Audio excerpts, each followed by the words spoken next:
Hello and welcome to another tutorial video for the Advanced Analytics Workspace. Today we're going to get you started with RStudio. RStudio is an IDE, Integrated Development Environment, designed for coding with R, which is a language for statistical programming. RStudio makes it a lot easier or less intimidating to jump from point-and-click interface to coding. If you want to learn more about R programming, I've linked a few resources in the video description. There are three ways you can leverage RStudio. You can download and install the IDE to your desktop, either Linux, Mac, or Windows. We can also start our own RStudio instance through the Advanced Analytics Workspace cloud using the Kubeflow orchestrating tool. Or the other image that we can use is the remote desktop image that we have, again, in Kubeflow. For this video, I will not be going over the install on your desktop. Instead, I'll show you how to leverage our solution using Kubeflow. All right, so let's get to it. Let's get logged in to our platform, which I am already. Let's head to Kubeflow.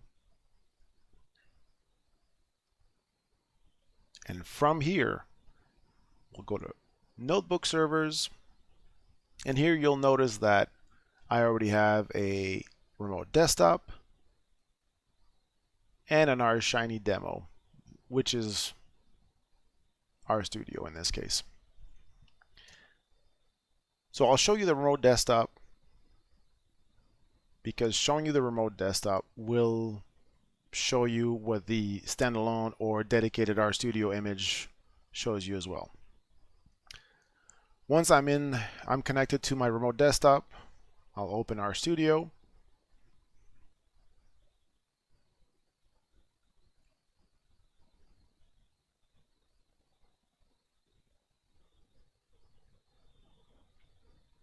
The big difference between the dedicated RStudio image and this one is that here we can leverage and multitask the remote desktop functions. So I could be running RStudio, Visual Studio, and looking at my metrics at the same time, storing data visually and using the desktop environment.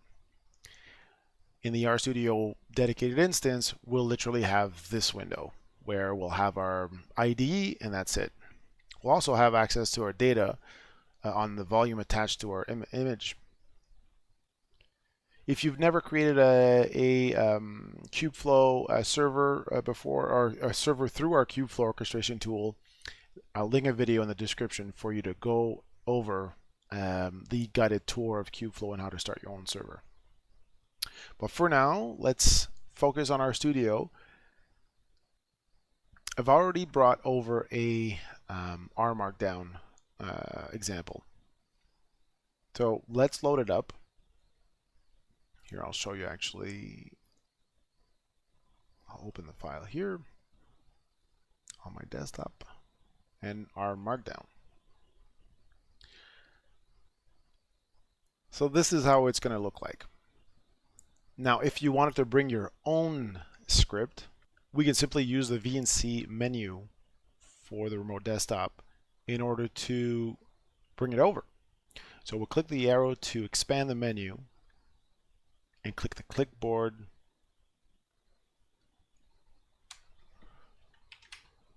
and basically paste the code that we want to bring over. That's just an easy way of doing it for a short script. So let's say we go. All right, I move this here and I'll open a new script, and now my clipboard in my remote instance is equal to what I just pasted into or typed into my clipboard in the VNC menu, and voila, Control V or Apple V will bring it over. Now you can clear it, click the clipboard button, and then collapse the VNC menu again here. Then it's out of the way.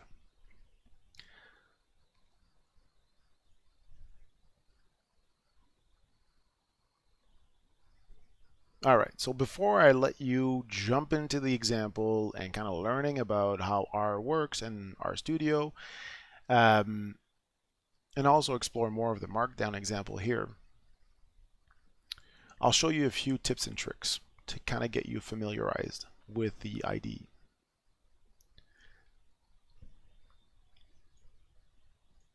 I'll open a new file.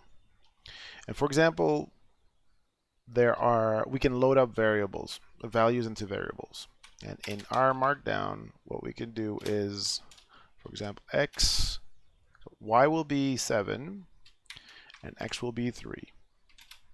And if we execute each line, we'll see here on the right hand side pane that the value of y is 7. And we can do the same thing for x. Now we've loaded both x and y with their values. So if I go into the console here at the bottom left and press X and enter,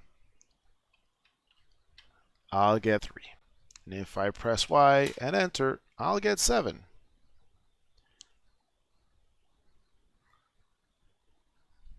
This is how you can quickly load up values, and that's what the relationship between the content or the body of the script, the global environments, the values, and the console is.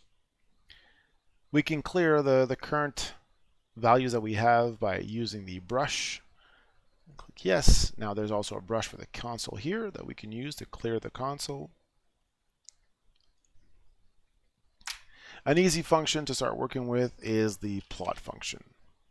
So I could say plot x and y, close my brackets, and then execute all of this at the same time. And here it shows me basically the execution or the results of my simple code here at the bottom right. So it switched from my files tab to my plots, and then I could click the zoom button to create a pop-out version of that output. This is also a little nicer to see. Sometimes it's squished in the bottom right pane, so this is nice to have a clean, nice view if you have multiple points as well.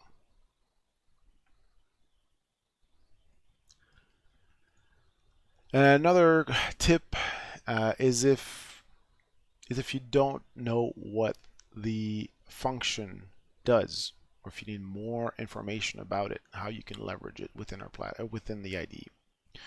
So from the console, there's two easy ways. You either type in the question mark and start typing the function, and then you can press enter. It'll send us to the README of this function and show us a bunch of examples and the details about it. It's really nice. The other way is simply starting to type the function and pressing F1 on your keyboard. And this will do the same thing.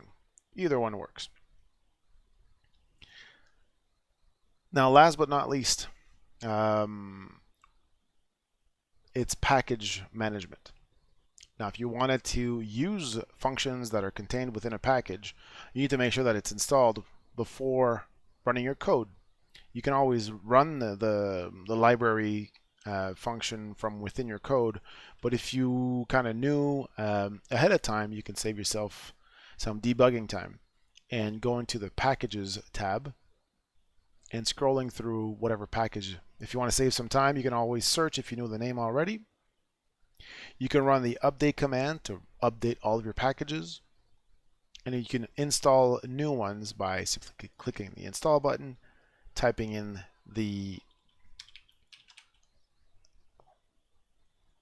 package name, and then clicking install. If you wanted to simply load or unload a package, it's as easy as checking a box. So we'll just go back to ggplot2. We'll check it. Now it's loaded. I can actually remove what I just typed. So now it's loaded, and if I wanted to unload it, then I just uncheck the package. In order to call functions from a package, it needs to be loaded. If I run code and reference functions from a package that's unloaded, I will obviously get an error message. So with this, I'll let you go ahead and read through the provided examples. I hope you enjoyed this RStudio tutorial. If you liked it, please click the like button and be sure to subscribe to our channel as we frequently release new tutorials specific to our platform. Big thank you for watching, and we'll see you in the next one. Goodbye.